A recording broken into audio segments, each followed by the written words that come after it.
This is a lecture from Sam Altman. I haven't watched a single minute of it, but watch this. I'm going to copy the link, paste it into Claude, and in just a few minutes, it's going to know the video better than I do.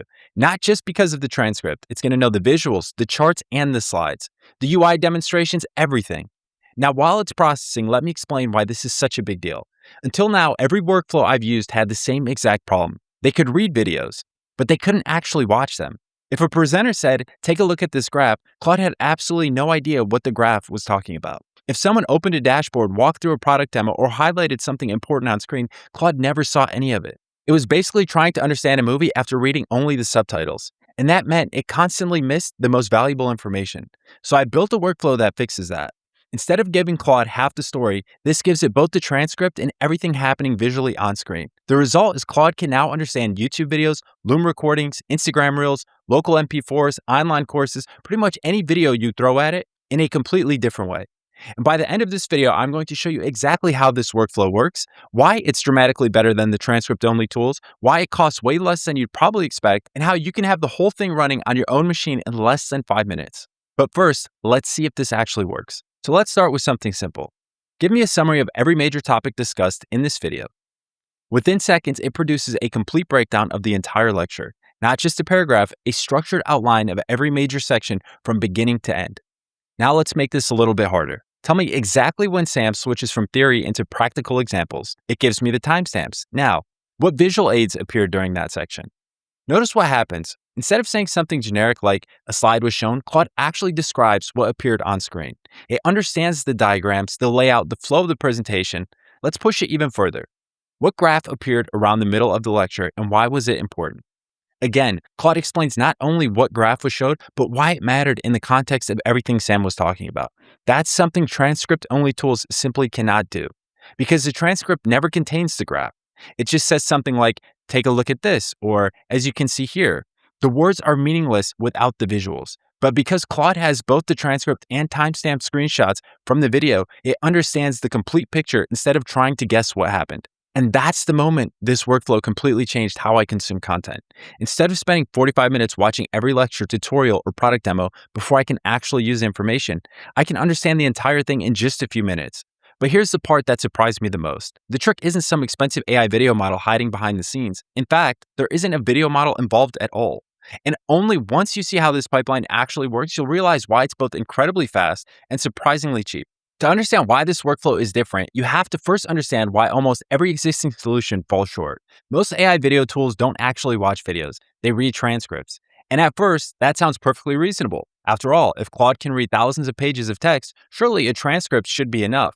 But here's the problem. The most valuable information in many videos is never spoken out loud. Think about coding tutorials. The creator opens a terminal, writes a few commands, an error pops up, they fix it. The entire lesson happens visually.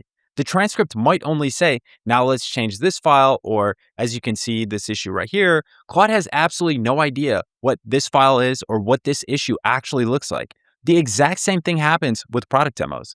Now, someone clicks through the dashboard, shows analytics, highlights a new feature, moves between different menus. The transcript doesn't capture any of that. It only captures the words. Presentations are even worse. How many times have you heard someone say, take a look at this graph, or this chart explains everything? The transcript literally contains those words, but the graph itself is completely missing. Claude is forced to guess, and when AI has to guess, it starts hallucinating. And that's why transcript-only analysis feels incomplete. But it isn't because Claude isn't smart enough. It's because you're asking it to solve a puzzle with half the pieces missing. So instead of treating a video like one long block of text, I started treating it for what it actually is, a sequence of images plus audio. Once you separate those into two pieces, everything changes. Because Claude already understands images exceptionally well. It already understands text exceptionally well. The only challenge is giving it both, in the right order. And that's exactly what this workflow does. When people first see this workflow, they usually assume there's some expensive AI model sitting behind the scenes, watching every video frame of the video. That's what I thought too. But that's actually not what's happening. The pipeline is surprisingly simple, and honestly, that's why it works so well. Everything starts with downloading the source video. If it's a YouTube video, a Loom recording, or one of 100 supported websites, the workflow pulls down the original file. Nothing fancy, it's one of the most reliable open source tools developers have been using for years. Once the video is downloaded, FFmpeg takes over. Instead of sending the entire video to another AI model, it breaks down the video into something Claude already knows how to understand. First, it extracts screenshots throughout the video. Not thousands of frames, just enough to capture every meaningful visual change. Then it pulls out the audio. If captions already exist, it simply downloads them, which means there's no transcription cost at all. If captions don't exist, like with a local recording or a Loom video, the workflow automatically runs Whisper to generate a transcript. Now here's where everything comes together. The screenshot, the transcript, and the timestamps all get combined into one package. So when Claude reads the transcript and sees the sentence, now let's look at the dashboard, it sees the exact dashboard that appeared on screen at that moment. When someone points at a graph, Claude sees the graph. When someone highlights code, Claude sees the code. When someone opens a setting menu, Claude sees exactly what changed. It's no longer guessing, it's reasoning from complete context. And that's the entire trick. No proprietary AI video model. No enterprise platform, no complicated computer vision pipeline, just open source tools feeding Claude with the information it already knows how to understand. Once I realized how elegantly simple it was, my next question became, how expensive is this actually going to be? Because surely processing an hour-long video like this has to burn through tokens, right?